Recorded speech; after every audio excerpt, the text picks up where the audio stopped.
ओम शांति।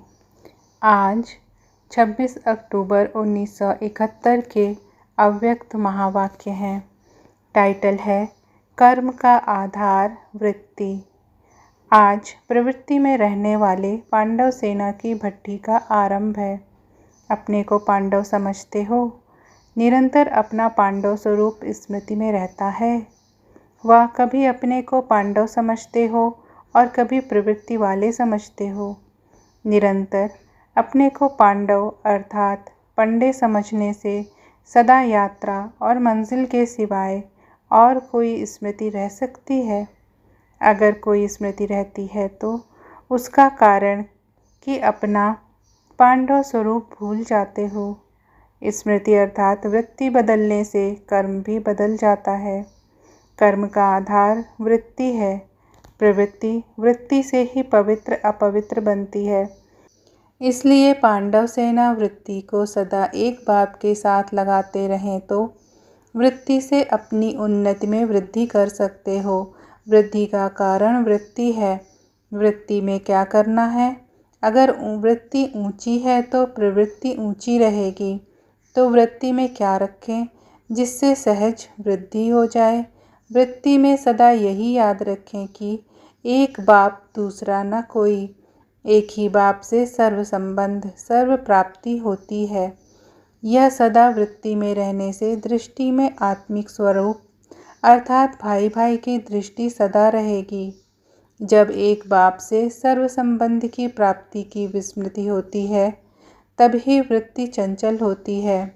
जब एक बाप के सिवाय दूसरा कोई संबंध ही नहीं तो वृत्ति चंचल क्यों होगी? वृत्ति ऊंची वृत्ति होने से चंचल वृत्ति हो नहीं सकती। वृत्ति को श्रेष्ठ बना दो तो प्रवृत्ति ऑटोमेटिकली श्रेष्ठ होगी। इसलिए अपनी वृत्ति को श्रेष्ठ बनाओ तो यही प्रवृत्ति प्रगति का कारण बन जाएगी और प्रगति से गति सद्गति को सहज ही पा सकेंगे। फिर यह प्रवृत्ति गिरने का कारण नहीं होगी।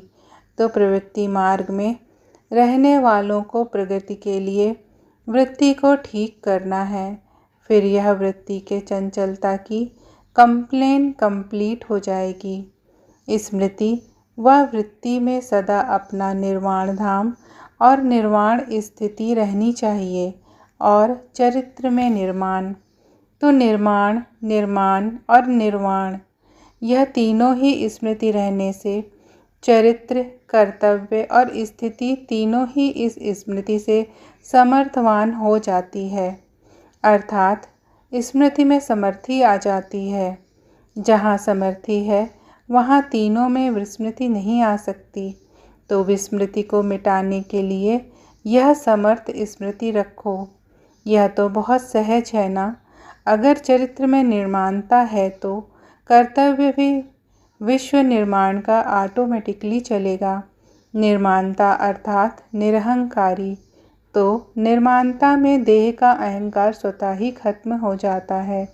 ऐसे निर्माण स्थिति में रहने वाला सदा निर्माण स्थिति में स्थित होते हुए भी वाणी में आएंगे तो वाणी भी यथार्थ और पावरफुल अर्थात शक्तिशाली होगी।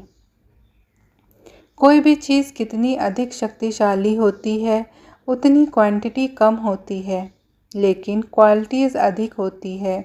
ऐसे ही जब निर्माण स्थिति में स्थित होकर वाणी में आएंगे तो वाणी में भी शब्द कम लेकिन शक्तिशाली ज़्यादा होंगे। अभी विस्तार ज़्यादा करना पड़ता है लेकिन जैसे जैसे शक्तिशाली स्थिति बनाते जाएंगे तो आपके एक शब्द में हजारों शब्दों का रहस्य समाया हुआ होगा जिससे व्यर्थ वाणी ऑटोमेटिकली समाप्त हो जाएगी। जैसे सारे ज्ञान का सार छोटे से बैच में समाया हुआ है। पूरा ही सागर इस छोटे से चित्र में सार रूप में समाया हुआ है। ऐसे आप लोगों का एक शब्द भी सर्व ज्ञान के राजों से भरा हुआ निकलेगा। तो ऐसी वाणी में भी शक्ति भरनी है। जब वृत्ति और वाणी पावरफुल हो जाएंगे तो कर्म भी सदा यथार्थ और शक्तिशाली होंगे। यहाँ बैटरी को चार्ज करने आए हो तो बैटरी को चार्ज करने के लिए सदा अपने को विश्व निर्माण करने के इंचार्ज समझो। अगर सदा अपने को इस सृष्टि के कर्तव्य के इंचार्ज समझेंगे तो सदा बैटरी चार्ज रहेगी। इस चार्ज से अपने को विस्मृत करते हो तभी बैटरी डिस्चार्ज होती है। इसलिए सदा अपने इस कर्तव्य में अपने को इंचार्ज समझो और फिर अपनी बैटरी चार्ज का बार बार चार्ट चेक करो तो कभी भी संकल्प व कर्म में व आत्मा की स्थिति में डिस्चार्ज नहीं होंगे। फिर यह कंप्लेन कंप्लीट हो जाएगी। यह भी कंप्लेन है ना? सभी में ज़्यादा यह कंप्लेन है। इसका कारण है अपने को सदा ऐसे श्रेष्ठ कर्म के इंचार्ज नहीं समझते हो। जो कर्म मैं करूँगा मुझे देख अन्य करेंगे, यह तो है ही, लेकिन यह स्लोगन और गुह्य रूप से कैसे धारण करना है वह समझते हो? इस पांडवों की भट्टी के लिए यह गुह्य स्लोगन आवश्यक है। वह कौन सा? जैसे यह स्लोगन सुनाया कि जो कर्म मैं करूँगा मुझे देख और करेंगे, वैसे ही जो मुझ निमित्त बने हुए आत्मा की वृत्ति होगी वैसा वायुमंडल बनेगा। जैसी मेरी वृत्ति वैसा वायुमंडल। तो वायुमंडल को परिवर्तन में लाने वाली वृत्ति है। कर्म से वृत्ति सूक्ष्म है। अभी सिर्फ कर्म के ऊपर ध्यान नहीं देना है, लेकिन वृत्ति से वायुमंडल को बनाने का इंचार्ज भी मैं हूँ। वायुमंडल को सतो प्रधान कौन बनाएगा? आप सभी निमित्त हो ना। अगर यह स्लोगन सदा स्मृति में रहे तो बताओ फिर वृत्ति चंचल होगी? बच्चा भी चंचलता कब करता है? जब फ्री होगा। तो वृत्ति भी चंचल तब होती है जब वृत्ति में इतने बड़े कार्य की स्मृति कम है। अगर कोई अति चंचल बच्चा बिजी होते भी चंचलता नहीं छोड़ता है तो उसका और क्या साधन होता है? यही कंप्लेन अभी तक भी है कि वृत्ति को याद में व ज्ञान में बिजी रखने की कोशिश भी करते हैं, फिर भी चंचल हो जाती है। तो ऐसे को क्या करना है? उसके लिए जैसे चंचल बच्चे को किसी न किसी प्रकार से कोई न कोई बंधन में बांधने का प्रयत्न किया जाता है, चाहे स्थूल बंधन, चाहे वाणी द्वारा कोई न कोई प्राप्ति का आधार देकर उनको अपने स्नेह में बांधा जाता है। ऐसे बुद्धि को व संकल्प को भी कोई न कोई बंधनों में बांधना पड़ेगा। वह बंधन कौन सा? जहाँ भी बुद्धि जाती है उसको पहले चेक करो। चेक करने के बाद जहाँ संकल्प व वृत्ति जाती है उसी लौकिक व देहधारी वस्तु को परिवर्तन करते हुए इन देहधारी व लौकिक वस्तु की तुलना में अलौकिक अविनाशी वस्तु स्मृति में लाओ। जैसे कोई देहधारी में वृत्ति चंचल होती है, जिस संबंध में चंचल होती है वही संबंध का प्रैक्टिकल में अनुभव अविनाशी बाप द्वारा करो। मानो प्रवृत्ति के संबंध में वृत्ति चंचल होती है, इसी संबंध का अलौकिक अनुभव सर्व संबंध निभाने वाले बाप से प्राप्त करो।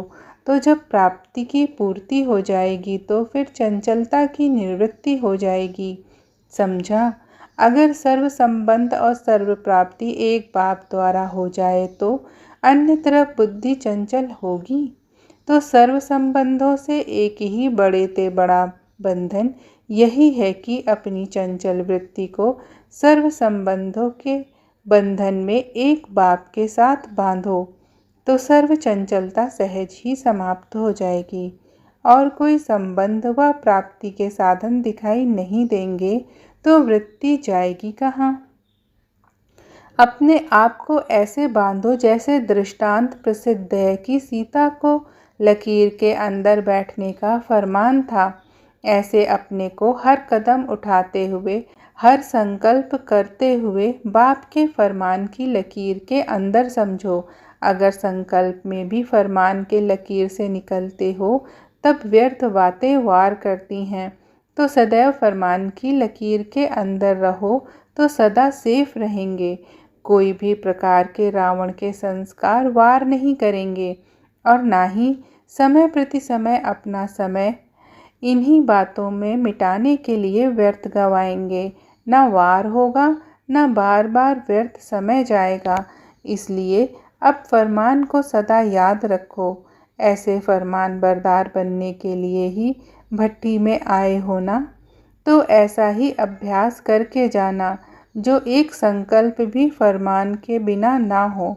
ऐसे फरमान बरदारी का तिलक सदा स्मृति में लगा रहे। यह तिलक लगाना, फिर देखेंगे फर्स्ट नंबर कौन आता है।